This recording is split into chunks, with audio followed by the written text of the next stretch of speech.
ও জীবনে মুখ্যমন্ত্রী হতো না নন্দীগ্রাম না হলে। বাংলার জনগণের জাগরণ, মমতার বিসর্জন, এটাই একমাত্র সমাধান। ও বলেছে বিজেপি ভাঙবে, বিধানসভা ভাঙে মমতা, বিজেপি ভাঙে না। আপনার চরিত্র বিজেপি বিধায়করা দেখছে, সবাই জেনেছে।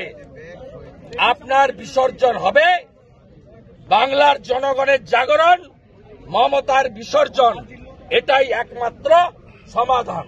আপনি এই কথা বলছেন, কিন্তু রাজ্যের মুখ্যমন্ত্রী বলছেন তিনি ব্যানার্জি, তিনি বড় হিন্দু। ও কংগ্রেস তৃণমূলে এসেছে, কংগ্রেসে কোনো ভবিষ্যৎ ছিল না, তৃণমূলকে ঘেটে দিয়ে বিজেপিতে দিয়েছে। আবার হয়তো অন্য কোনো দলে যাওয়ার রিকোয়েস্ট আসতে পারে, আবার তখন অন্য পার্টিতে যেতে পারে। কে রিকোয়েস্ট করবে? আপনি কংগ্রেস মমতা ব্যানার্জির রাজনীতিটা প্রফেশন, 3 বার আর আমার পরিবারের রাজনীতিটা হচ্ছে আদর্শ এবং নেশার উপরে দাঁড়িয়ে করি আমরা। আমার পরিবারের লোক ব্রিটিশের জেলে ছিল, ও কোথায় ছিল? কে চেনে ওকে? ও জীবনে মুখ্যমন্ত্রী হতো না নন্দীগ্রাম না হলে।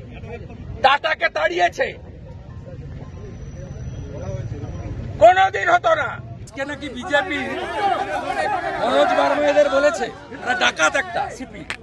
ও বলেছে বিজেপি ভাঙবে, বিধানসভা ভাঙে মমতা, বিজেপি ভাঙে না। এই বিধানসভায় বিজেপি 26-এ আসবে, এটা হেরিটেজ।